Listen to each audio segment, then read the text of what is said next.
All right, another frosty Saturday morning. The weather's been just terrible. It's been warm and then cold and then warm and then cold. So I'm walking on a skating rink, but guess I'll just take little steps. I'm willing to bet I take at least one spill before I'm done here today. I'm trying to convince the missus to let me build a shop.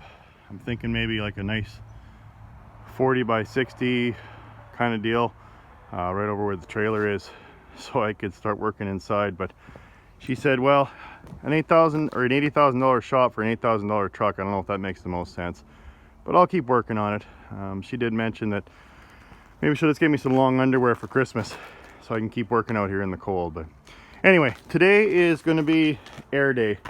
With the goal, I actually want to, I'll just use shop air like I used to do when I first brought the truck home, and I'm going to try and air it up, see if I got any leaks. So as you can see, I got the tanks back.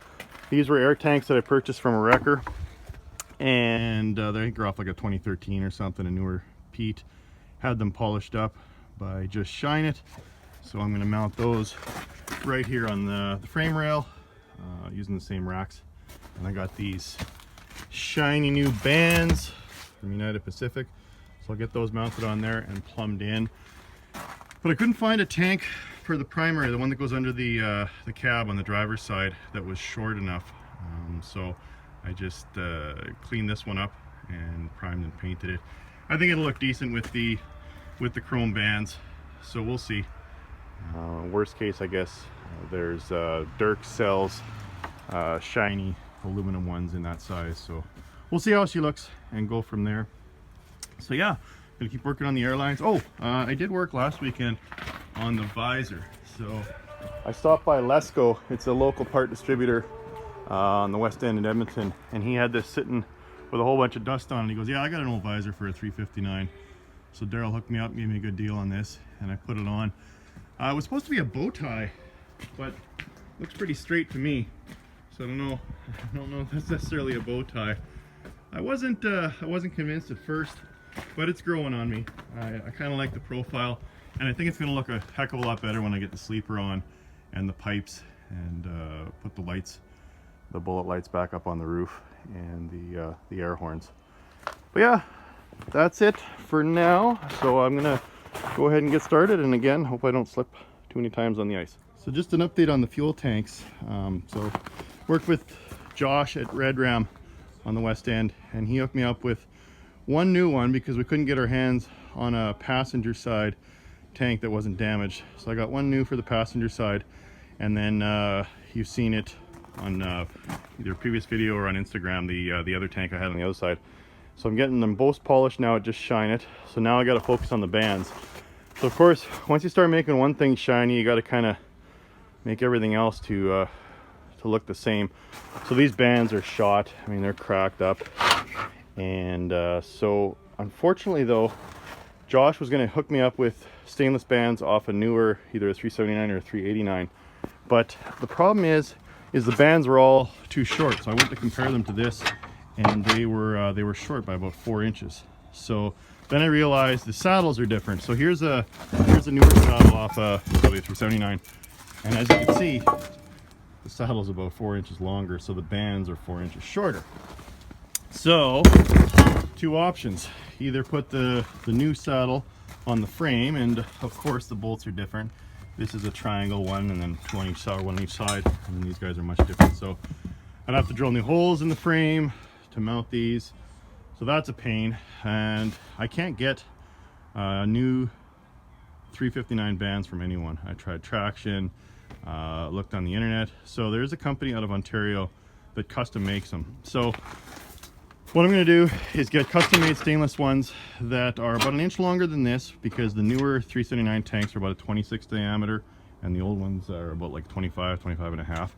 So they need to be a little longer, and I'm going to go really wide. I'm going to go with about a 7-inch wide band, because if you recall, the old tank that I'm putting on the driver's side has the markings where the webbing rubs against the tank.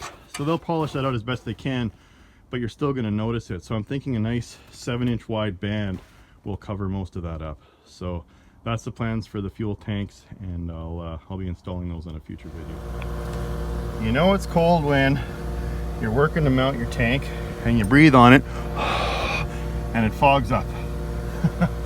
But getting her mounted one way or another, cold or not, that hasn't stopped me before.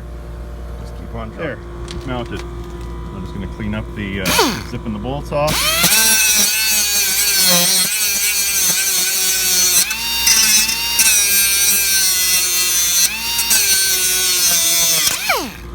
There, good. There, mounted.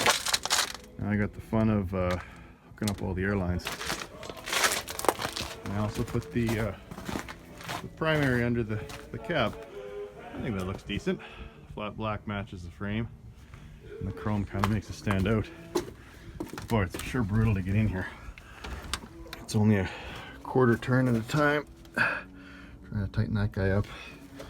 Yeah, just keep picking away at this, and I'll start hooking up, running new lines and getting them connected. So I'm putting the same coilover ones, so they kind of keep the lines away from the drive shaft. So just putting those on. Then I also got new valves to drain off all the water. So I'll put those guys on as well. Just keep picking away at this. Okay, so I don't know if I'm getting older or it's just getting colder, but man, the wind's blowing today and I was just feeling the chill. So I grabbed an old front wheel and made a little fire. So now I got a furnace going in my outdoor shop, so it take the chill out once in a while and keep working. So I also wanted to let everyone know that I finally bought a forklift. So I'm going to get this sleeper back on. I bought an old Heister. Oh, I think it's either a Model 50 or Model 60 from a nice guy in St. Paul. He restored it. So went to pick it up, but unfortunately it was way too heavy for my car hauler trailer. That thing only hauls about 4,000 kgs, and this thing probably weighs 4 or 5 all on its own. So he was nice. He said he was going to deliver it, so we should see it sometime this week. And then once I have that, I can flip the sleeper back on there, put the seal ring in, and then I can also use the forklift to get that the front differential and power divider out of there and get that rebuilt. So making some good progress. This is nice though. I almost don't want to go back to work. I'm just replacing the leveling valve, and of course I started undoing the bolts and they broke off, so maybe I should rename this truck Broken Bolts.